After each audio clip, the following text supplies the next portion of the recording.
Straight Talk Live, exploring human, digital, and social transformations. And welcome to Straight Talk Live. My name is Rick Snyder. I'm one of the co-hosts of this fantastic not-for-profit show that is really centered around the key principles that we really believe in over here in really exploring the areas around human transformation, digital transformation, and social impact. And these are all incredibly important conversations that we need to be having more in the world right now. And so that's why we created this show, is to really invite special guests and experts who can really add to the conversation in the very questions we should be asking in this whole post-COVID, current COVID reality, as we're all trying to find our new way and really look at our new relationships to ourselves, to each other as community, to the planet, and to technology. So with that, my name is Rick, but did you know that I'm also CEO of Invisible Edge, author of Decisive Intuition, and here is my co-host, Af Malhotra. Af, take it away. My name's Rick too. I'm kidding. This is getting weird.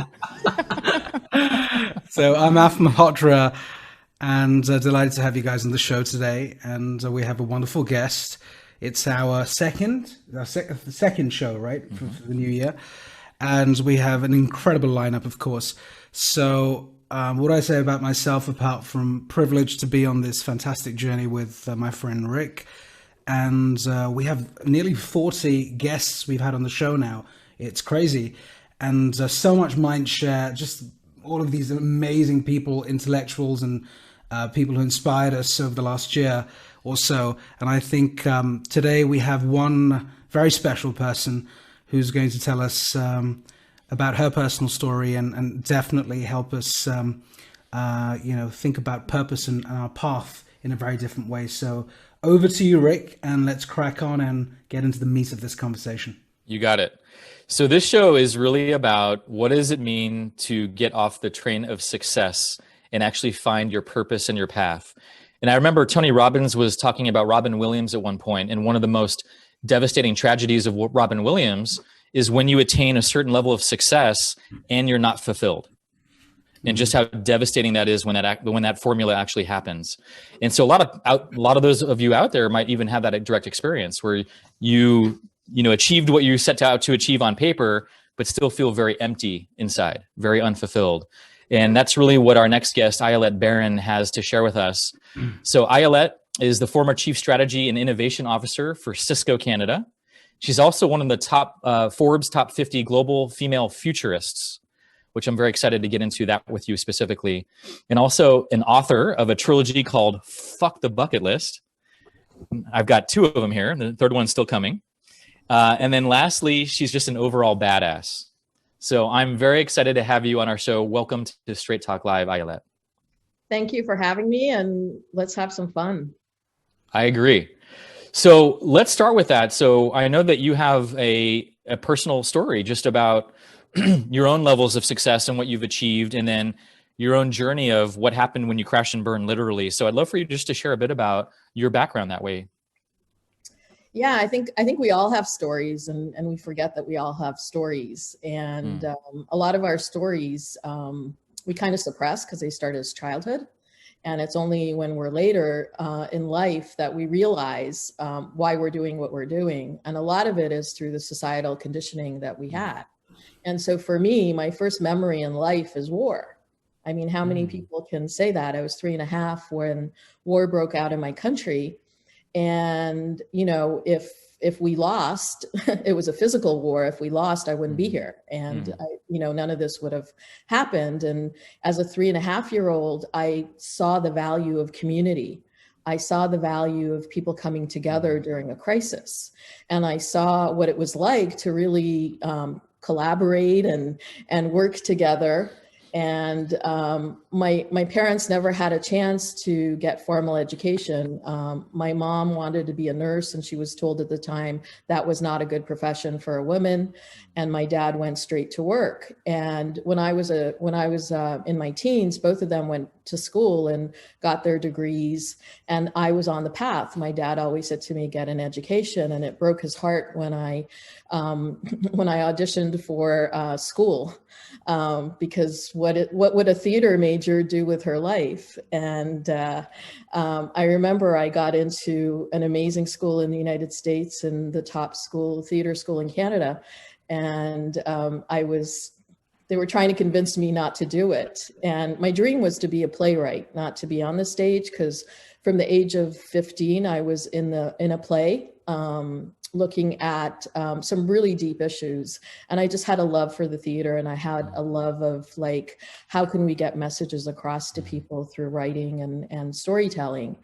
And to his delight, I managed to do my undergrad in 2 years. And so I had to get a real major. And I was on a track to be a professor. I was going to teach. And I have half a PhD, but I fired myself from it because I realized there wasn't such a thing as academic freedom. I was told how to write. I was told how to be. And I really unleashed myself and started a crazy career of success. And at the time, I did what you were supposed to do. I wrote all the HR people in different companies, and I got rejection letters. And I sat there and I didn't know what to do.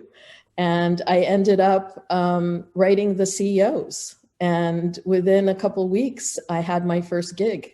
And I learned that success was not a manual, but I really wanted to be my best and do the best and win. And so my career progressed. And then one day I found myself living in San Francisco. And I was working for one of the top organizational change management leaders in the world.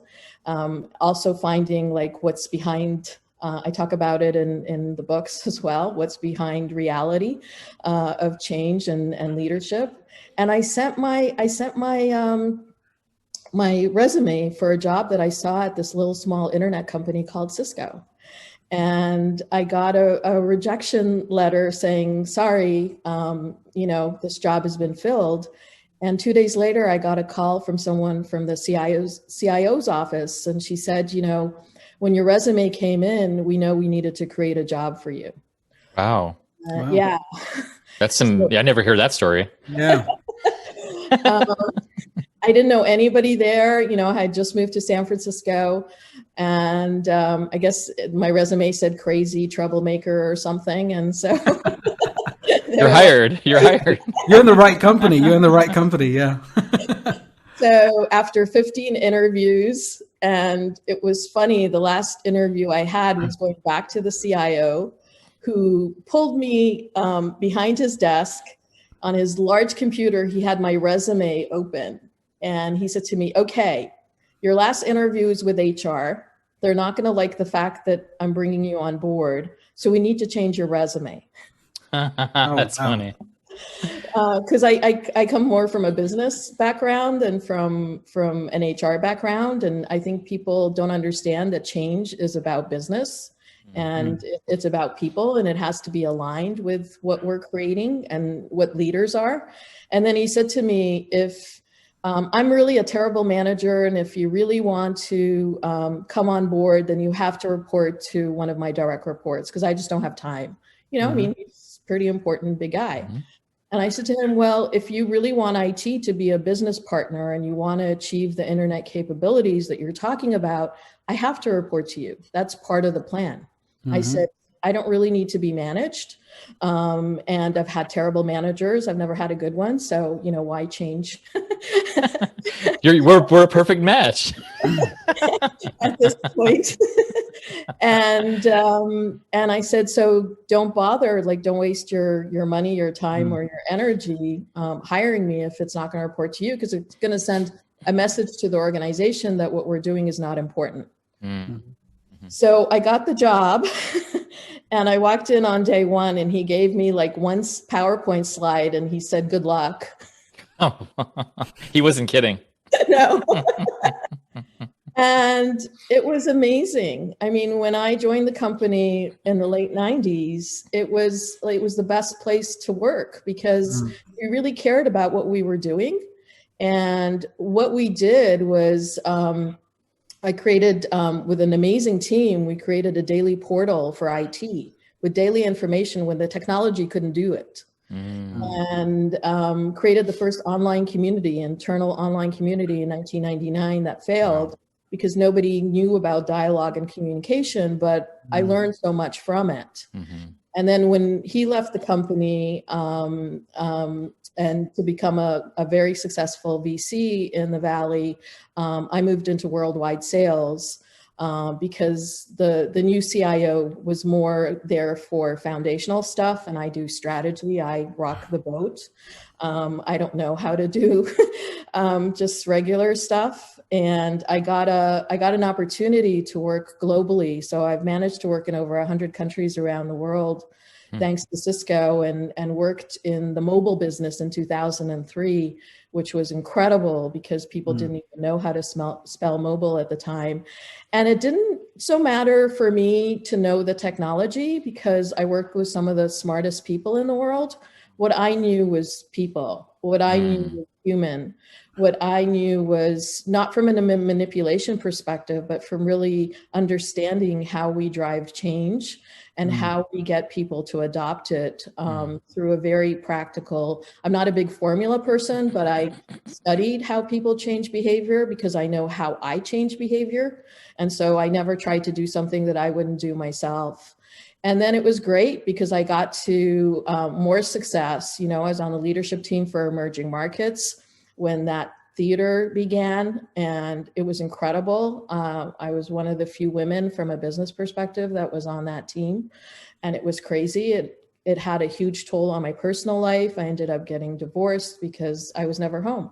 My headquarters, I lived in San Francisco. My headquarters was London, and my daily commute, my biweekly commute was San Francisco, London. And it was insane. But I always had this thing from my parents about success, you know, and there was never a doubt that you just go out and do whatever it needs to take. And I managed to climb up, and then I worked with a friend of mine who became the CEO of Cisco Canada. And he offered me to come on board because we worked really closely together around the world. And I told him I wasn't willing to move back to Canada.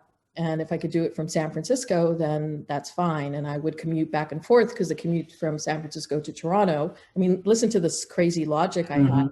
The commute from San Francisco to Toronto was better than London. So, which is true. So he ended up bringing me on board the team, and he gave me, again, he told me we're number 8 in revenue. I want Canada to be number 3 globally in revenue. And I went out and talked to 100 people across the business from all ranges, including customers, partners, and just did a big listening mission. And it was really funny. I was, and I made sure I talked to the younger generation. So I had this meeting with this young woman, and I said to her, "What's it like to work here?" And she said to me, "You know, people come here to die." And I went, "What? People are dying here? What do you mean?"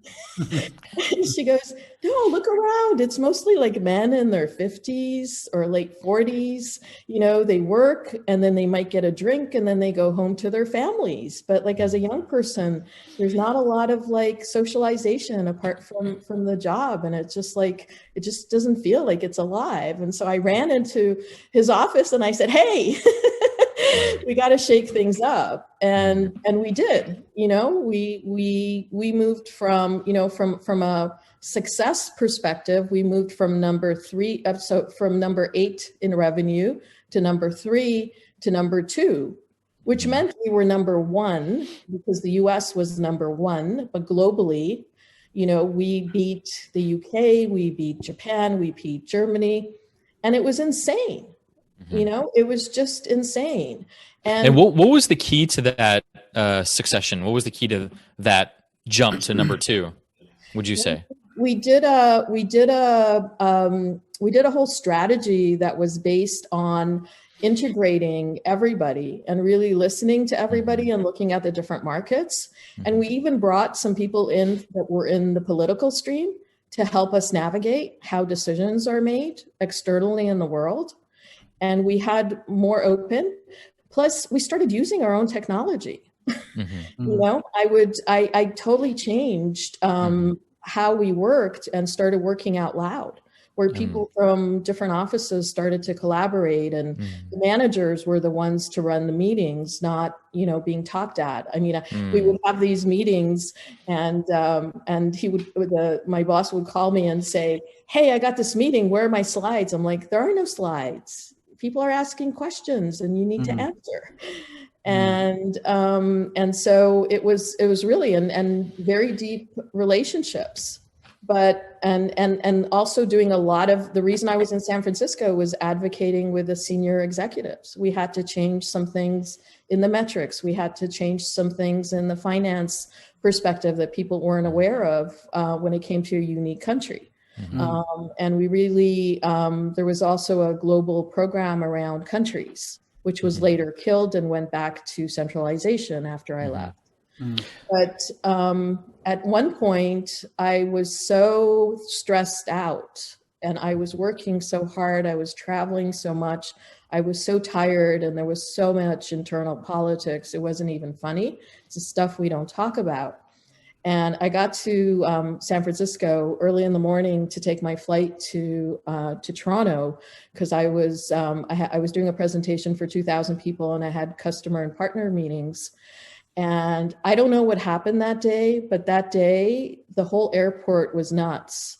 I went to check in, and they took my passport and disappeared and I'm like, I'm going to miss my flight. I don't know what's going on. And then they came back with my passport, and they said, "Go to the gate. We can't give you a boarding pass. Just go to the gate." I get to the gate. It's a mess.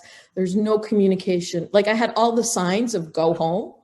And I was like, no, I got to do it. I am so important. They need me so much. I got to do this, you know? And and people are screaming at me, and I'm like, I just want to know what's happening. And so finally, I don't even know what happened, but finally they called me up and they gave me a boarding pass. And I got on the plane, and this was the first time I was breaking company policy because I was saving them money. And I was taking 2 flights instead of 1. And I didn't get because I had medical issues that came from, flying 300,000 miles a year. Wow. So I broke policy. My HR person knew I broke policy, and I got on the plane and I sat down, and I was so stressed. And all of a sudden the gate agent comes on, and she goes, "Where's your boarding pass?" And like I'm a little criminal, and I'm looking for it and I can't find it. I'm like, I might put it in the overhead, but I don't know. This is my seat. I know I'm in my seat. She's like, "I need you to get up." And it was like, she was yelling it in front of the entire plane. And I said to her, "Listen, I got my 1 million mile flyer card on Saturday. Is this how you treat your 1 million mile flyers? Like, what is going on?" And and I refused to get out of my seat. And I have been in enough flights to see people get arrested, people been taken off planes for not closing their what's the tray table? Trade table, yeah. And so I was like, whatever happens today, the universe, okay. So she comes back and she starts yelling at me, and I refuse, and I'm just like not getting embarrassed. And finally, this couple gets on with their 2-year-old and 5-year-old, and the gate agent says to them, "It's open seating now. Go sit wherever you want." And the father looks at her and says, "You mean you want my 2-year-old to sit by themselves?" And she goes, "I don't fucking care. I just want to get this damn plane off the ground." Whoa. And so again, people started moving around, making space, and we were all fine. And then we finally took off. And the flight attendant came by, and he's like, "What's going on?" I said, "I have no idea." And he started apologizing to me on behalf of the airline. And we're almost at Denver when they announced that one of our engines blew. Whoa. And we have to turn around and go back. Oh boy. And I started putting on all my devices. And I just thought, this is so funny. Like, I don't give a shit anymore, because if this is the way I'm going to go, I'm going to go.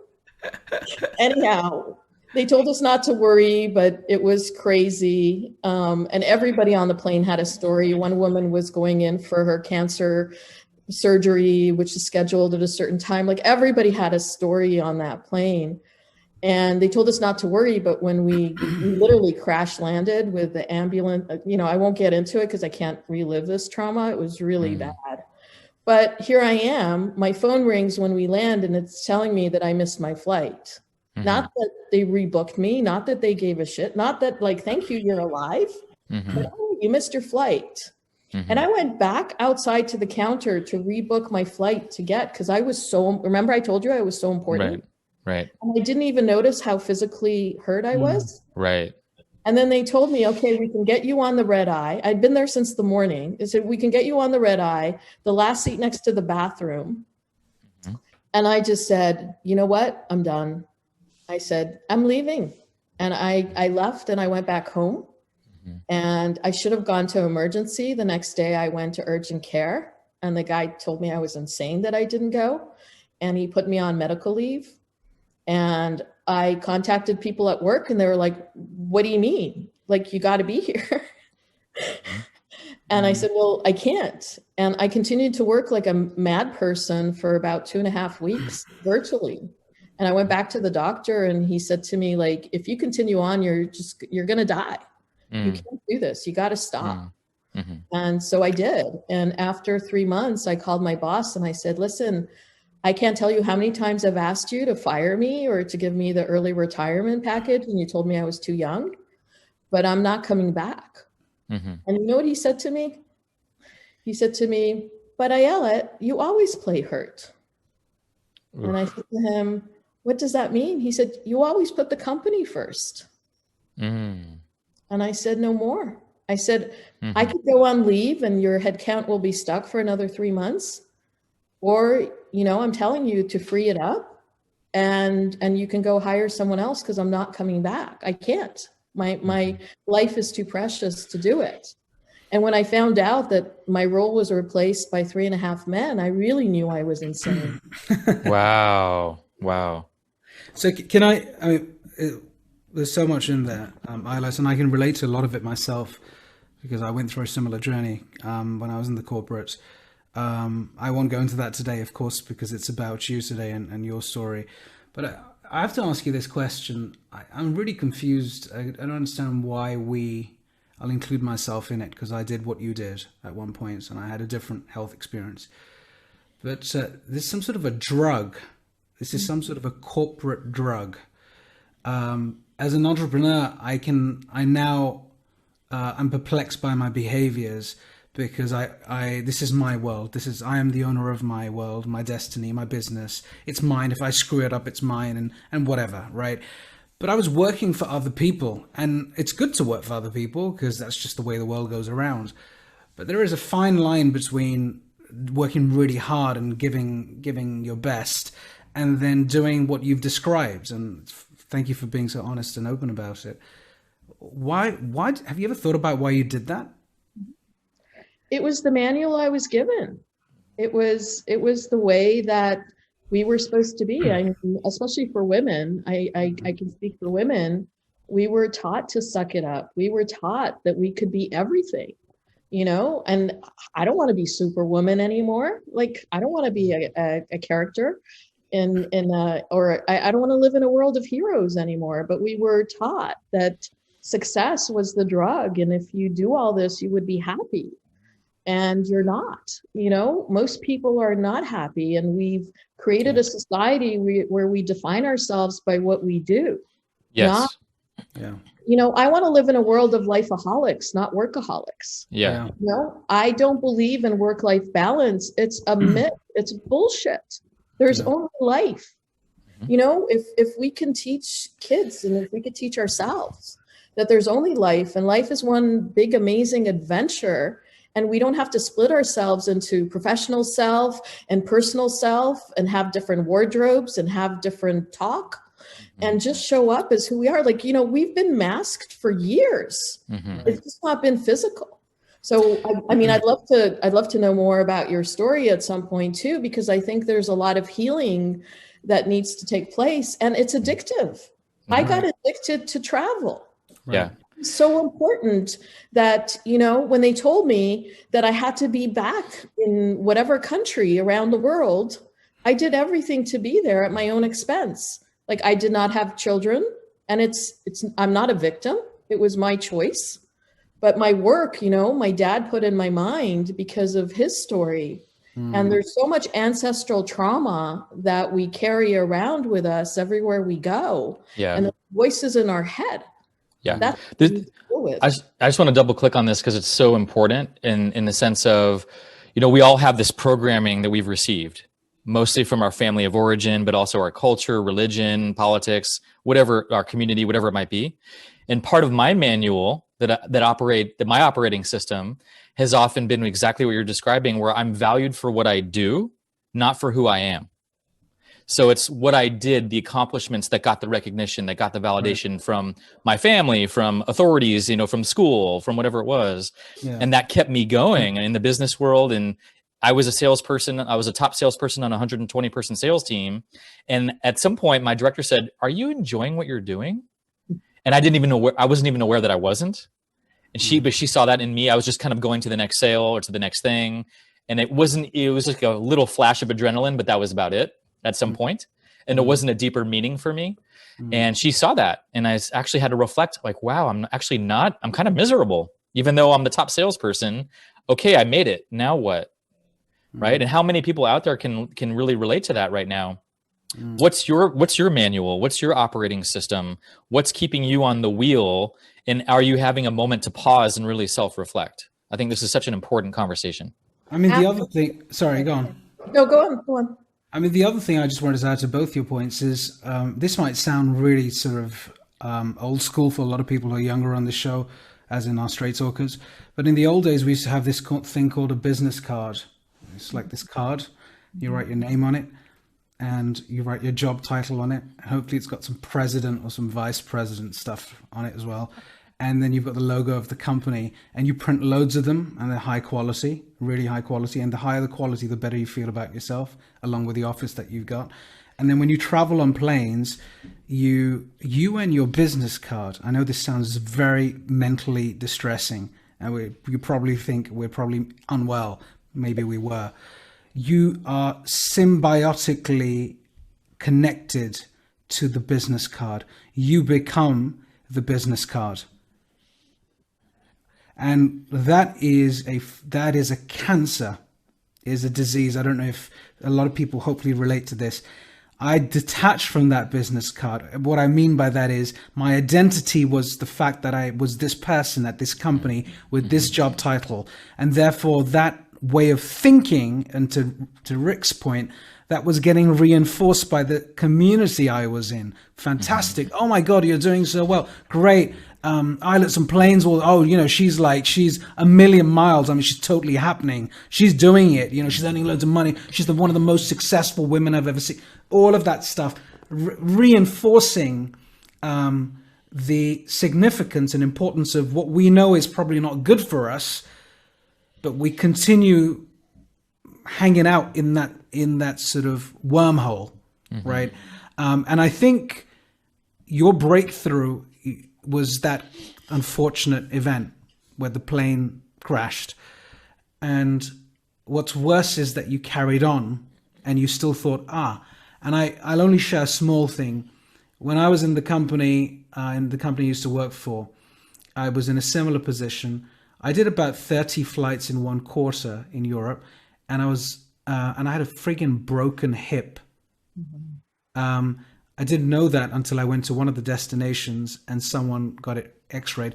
But I was taking a drug, and actually I was in India. I remember I had a work trip and I had a lot of family there. I was limping around. They're like, "What are you doing?" I said, some sort of just hurting, just limping around. And I was taking this thing called Combiflam. It's a drug in India. It's like paracetamol and ibuprofen in one because it works better. And I'm knocking them back. I'm just thinking about it now. And so we do these ridiculous, ludicrous, nonsense things because I do think I had a problem, and I had an addiction problem. And luckily, I don't. I had a bit of an addiction when I was building my company as an entrepreneur, but I've rehabbed again, thanks to Straight Talk Live and all these great people who come on here. But I just thought I'll share that because it's so important for people to hear this, because you're probably going through it. And I wish someone had told me this then. They hadn't. And, you had to go through trauma. So did I. And I had to do it again and again to realize how crazy, insane I was at that point. But back to you. Tell us about these books, though. What inspired you to write these books? What's in them? Unfortunately, I haven't read it, but I will, and I'll get a signed copy for sure. And it's a trilogy, and I know you have two of them rolled out, and one of them is just coming out on the shelves, and there's a third one you're writing right now. Tell us, so it's called "Fuck the Bucket List." Yeah. What do you mean by that? Let's start there. Wow. This is fun. So I wrote these books because I wish I had them when I was going on this journey. And so, and I was looking everywhere. I mean, I wish I had your show when I was going, these are all the things that are coming together for us. There's different places where we can actually be who we are. And to me, Fuck the Bucket List is about putting down the manual of success of how we were told life should be, to really do our inner work and discover why we're here and what turns us on and what doesn't. And I went through like a crazy experience of finding myself in the new age craze with all the gurus and people telling me to manifest anything. And it was crazy, or to, they wanted to hold my wallet while I was going through the dark night of the soul. And it was just nuts because, I was just kind of like, I was always curious about life, and I was always wondering, like, why are we here and who created us? And then I realized in 2016, when I published my first book, Our Journey to Corporate Sanity, about conscious leadership, I moved to a very remote area to start a conscious leadership academy in a rural area where you can only get here by boat and small plane or ferry. And I realized that, we have different philosophies and ideas. And I know you've had great physicists on this show as well, but we have different ideas of who created the planet, who created the sun, who created the animals and us, but we don't know for sure. Not one person can say this is it. And it's all based on our beliefs. And yet, when you look at the world that we created and our ancestors created, we can go back and see who created education, who created health, who created taxation, who created business, which is really at its infancy, who created agriculture. I mean, we know all these things. And so if we are such powerful creators, not manifestors, because it takes work to take an idea, and both of you are very amazing entrepreneurs. So it's not like you just said, I want a business and, I want my twin flame, and you open the door and there he or she is, or it, or whatever. And it just doesn't happen that way. And so I wrote the books for the creators of the world. These books are not for everyone. If you want to be a victim, if you want to conform, if you want to stay and you want to say, this is it, that's great. This book is not for you. But I believe that we're on a timeline split right now.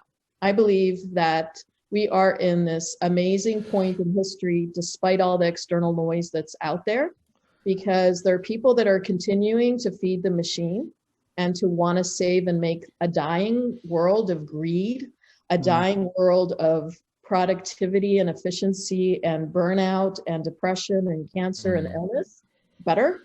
And then there's a whole bunch of pioneers and visionaries that are stepping out, and we're creating amazing things. I'm working on the third book, which is Fuck the Bucket List for the Health Conscious. And I just talked to a number of people from different parts of the world who are creating amazing programs in education where you really unleash the potential of children. And through amazing things that are happening through science, through animals. I mean, it's just incredible, the things, but we don't get to know about it because, my master's thesis was on the impact of television on the American political system. So I'm very aware of physical reality of what's going on. And it's fascinating to me to see what's going on right now, because it all comes down to human behavior and how we're socialized. So these books are for anyone who really wants to do our inner work, and not in a hokey new age kind of way, but really asking questions. And I know Rick, maybe you could, as somebody who experienced them, maybe you could tell me if I'm totally out to lunch or not. Yeah, I reviewed Fuck the Bucket List for the Adventure, which is the second book in the series. And what I was impressed by, Ayelet, is there's a way where you cut right to the bone. Like, you don't have the new age flowery BS.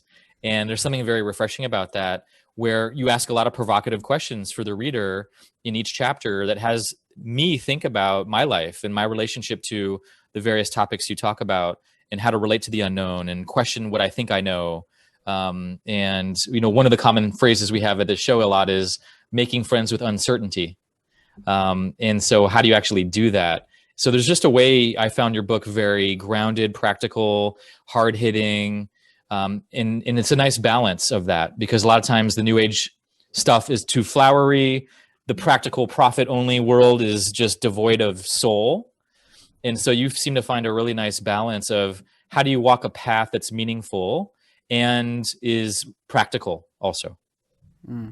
I have a question. Do you think, with the experiences that you've been through, do you think it's important to go through the phases that you've described to get here, or can one bypass some of this? What's your view?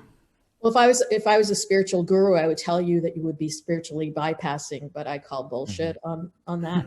Because the thing is nobody knows you. Like, how could somebody give you a manual of how to be successful in your life when we don't know you, right? I mean, it's like, how can I make your, you know, when I left Cisco, I got calls from different companies and they said, could you come in and talk to our staff? Because we want to be the next Google, we want to be the next Facebook. And I'm like, why?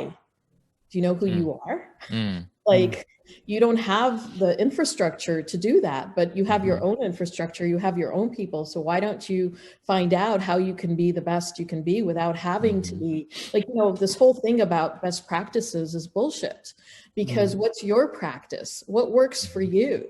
Like, people ask me often, do you meditate? And I'm like, yeah, but in my own way. It's not in a way, you know, I have friends who meditate like in the morning, in the evening. The way I do it, that what they do isn't for me. And so two things in the first book that are really important that I bring in is the shift that we're on is moving away from good and bad, right and wrong, appropriate and inappropriate in our lives, because those were created for the lowest common denominator. Those were created to govern us. And we get into these fightings about you're good, I'm bad, whatever. Yeah. What for me, what worked really well, and I actually want to do a kid's book on this, is what's healthy and what's toxic in your life. Right. So the beliefs that you put in your mind, are they yours? And are they healthy or toxic for you? Are the people you put in your heart, are they healthy or toxic for you? And then the product services that you consume in your body, on your body, are they healthy or toxic? Maguette Wade, who's the CEO of Skin is Skin, is amazing. And she told me that anything that you put on your body, you have to be able to eat. Now, we don't teach the body. We don't teach the body. And when I talk about body, I'm talking about emotional, I'm talking about physical, and I'm talking about spiritual. Imagine as a kid, if we taught ourselves about the body and all of it in a holistic way. Right. And kids would know it's not for me. Those kids that are bullying me are toxic. I don't even want to be friends with them. Right. But success tells me I have to be friends with them because they're popular, and I'm not. Yeah. I really like. Go for it. Sorry, go on. Go on. No, you go first. I really like how you're fine tuning about the personal here, because an analogy that comes to me is we all have different allergies, right? And so we have to really get to know our own system, because what might be allergic to AF is different than for me. And therefore, one size doesn't fit all in any of these kind of approaches, and it falls flat. The question I wanted to ask you about is, if you were to re-enter the corporate culture, what would you be looking for in a company culture that would have you feel your nervous system would relax? Your nervous system would say, yes, I can do this. What would you be looking for in terms of leadership, culture, that would have you feel good about integrating into that system? Yeah, it's a great question, because I don't want people to fire themselves like I did. Mm-hmm. I want to create healthy organizations. And that's why, like, I think the work that you two are doing and many of your guests is really important, because I think we need thriving organizations that are healthy. I would look at the fact, is corporate social responsibility a function, or is it a way of working? Yeah. Is diversity and inclusion a function, or are you hiring the best and brightest and the most meaningful in your positions? I wouldn't be counting how many of each are there. I would be looking at your business and what you're trying to accomplish in the marketplace, and then look inside and see, does your business reflect that in how you operate? I still think we haven't scratched the surface when it comes to community and dialogue and communication. It's not about pushing more leadership development programs and training, because once, my hope and dream is that these books and this work that we're all doing reaches millions and millions and billions of people, and more of us step into our power and understand that leadership is not outside ourselves. So if the organization would allow people to step up and not have this fabricated, like, oh, here you do a survey and you give your feedback. Because as a futurist, I predicted, like, about 10 or 15 years ago that, performance reviews are going to go, all these are so fake. Like, think about it. In 2000, what are we in now? 2021, on a financial spreadsheet, the furniture in an office is considered an asset. The people are a liability. Where are the accountants?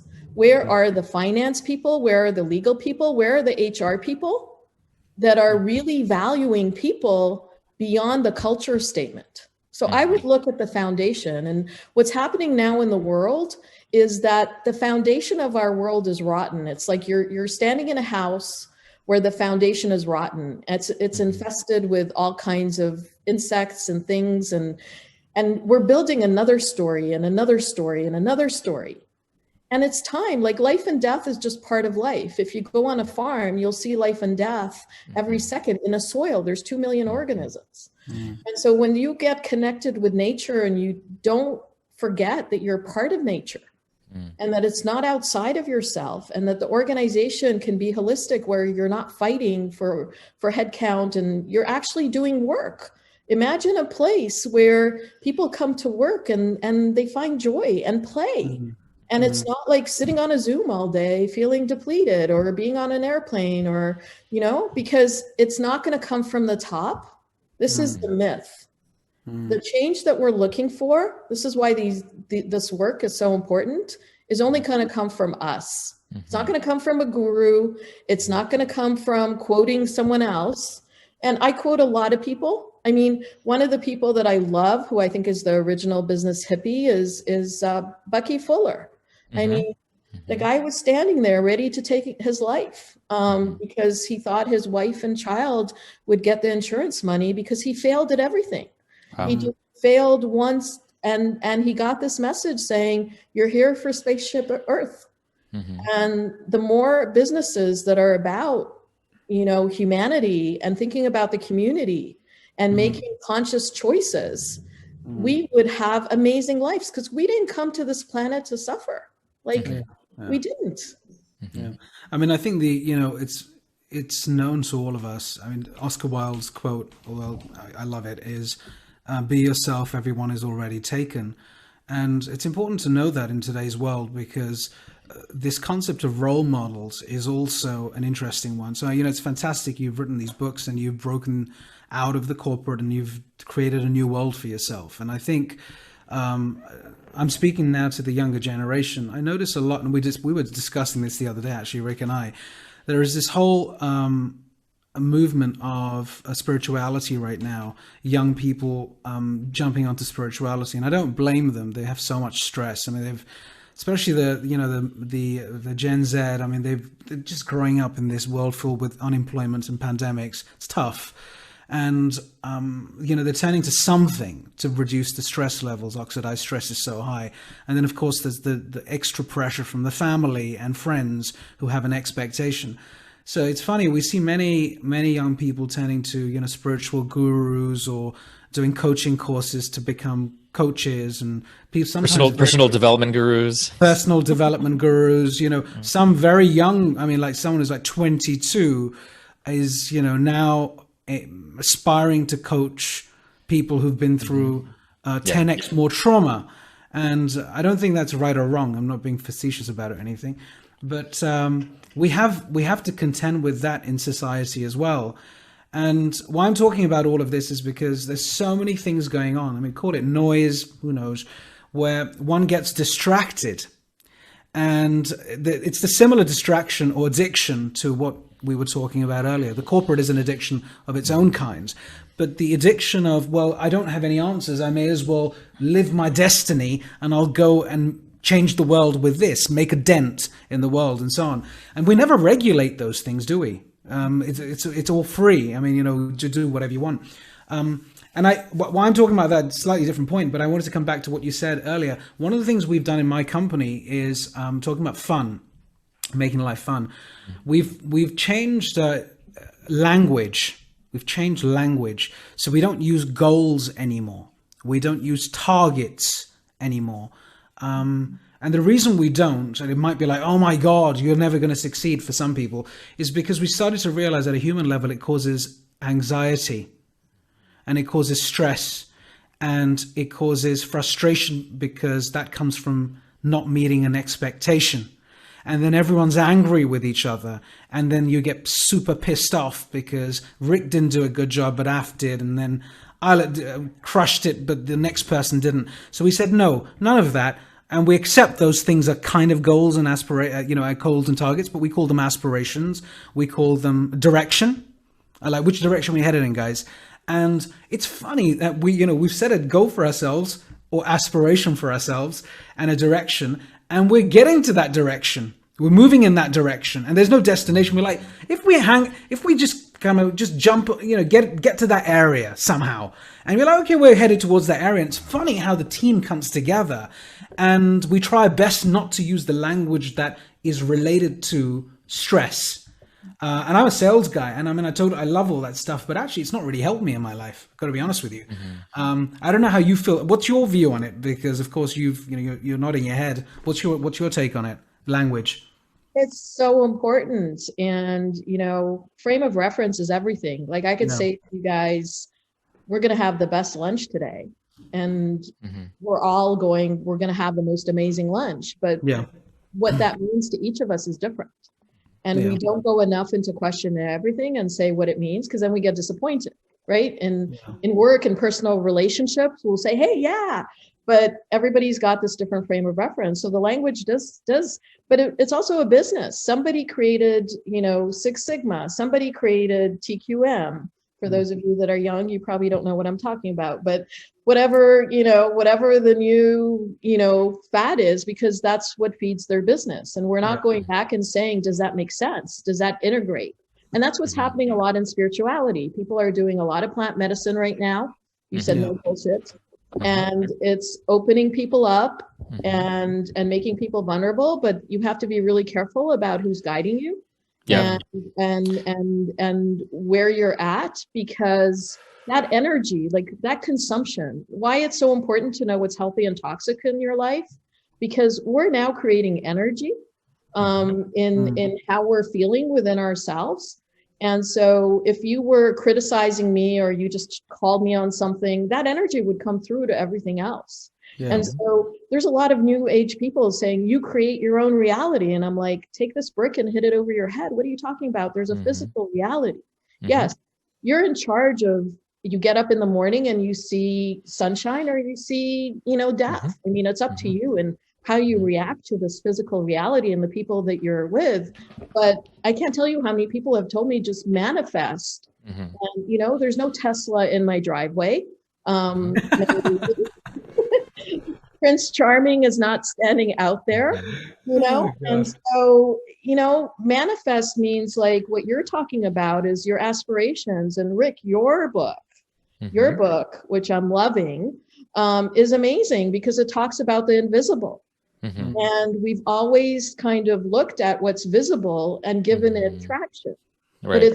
it's the invisible that, you know, and so much of what you're talking about, I'm writing about right now in being health conscious, because a lot about it is knowing your heart and knowing what's in here. And the new age people will tell you, go from your mind to your heart. No, you know, get rid of your ego. No, have a healthy ego. Have alignment between your mind and your heart. Become whole. Yes. Purge and cleanse. Know that that voice that's your father or your grandmother or whoever that's in your head that's telling you, no, you can't. There's a really, I learned this from somebody that, you know, fear is part of life. And so there are all these people writing about the fearless organization, but fear is healthy. We have people now teaching us how to be human, how to be vulnerable. And what I'm trying to say is be human. Like, you can't experience happiness all the time. It's a delusion. You can't experience joy all the time. Right. You know, I know when I go through really, really rough times that I'm cleansing and purging, and I allow myself. And I don't only do it for myself, but I do it for others, because that's my spiritual practice. And I just wanted to give a plug to my co-author of the books. So these books were written for me from the universe.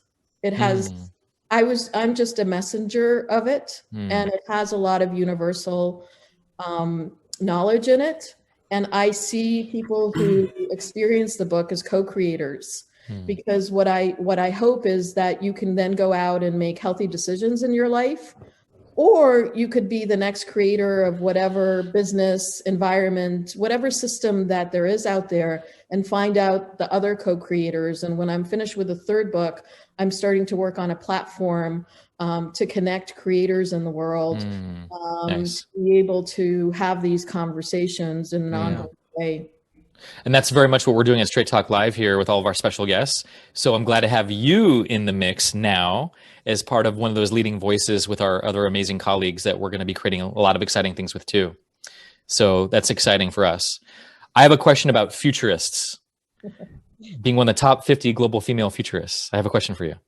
My question is, given the craziness of the world right now and COVID and political instability and nutso behavior from the top down, and all this stuff going on, what do you see in the next couple of years? Where do you think we're moving as a culture, as a human race, with climate, with the tribalism, and trying to find a deeper human-centric way of being together?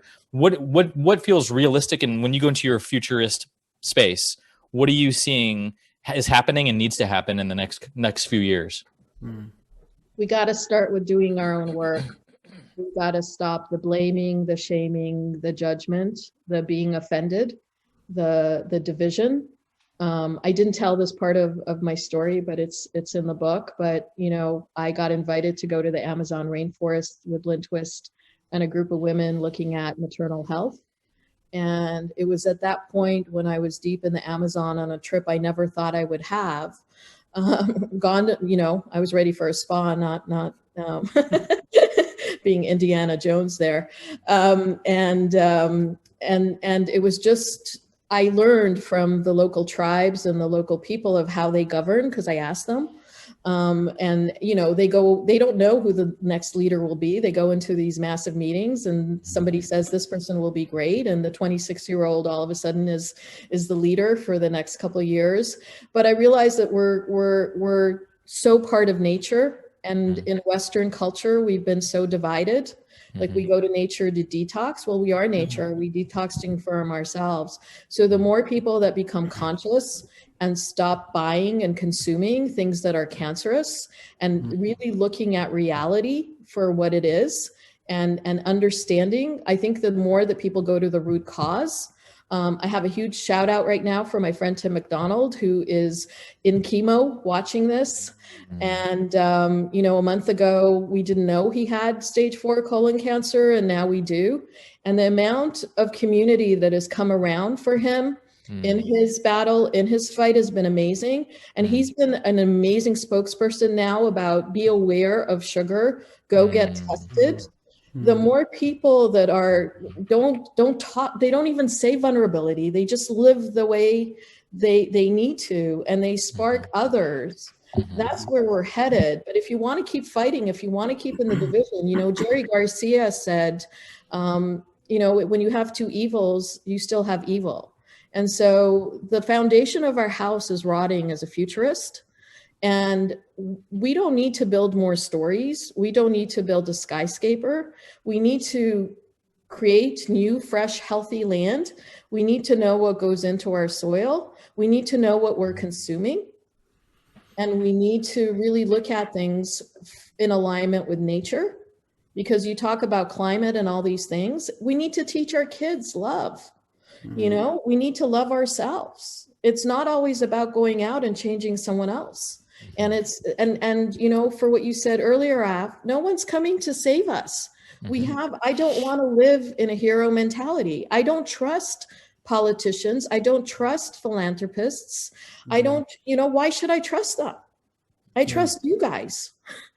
And the question is, who do you trust, and do you trust yourselves? Because from an early age, we learn to trust everyone else apart from ourselves. So if you are in a job that you hate, ask yourself why. And the answer isn't always to leave. I mean, I don't know. Maybe at some point in my life I'll go back in because business needs people like me. I don't know. Because I'm trekking into the unknown. I don't know. But I want to create a platform, and then I don't want to run it. I want to create jobs for other people. I want other people to step up. I'm looking for technologists that really understand how to build true social networks, because we don't have them now. And that's what's possible, because we're doing everything in the same way. We could do another show on social media and how insane it is, because we do not have networks. We're just recreating things. Spirituality is a big business in the world today.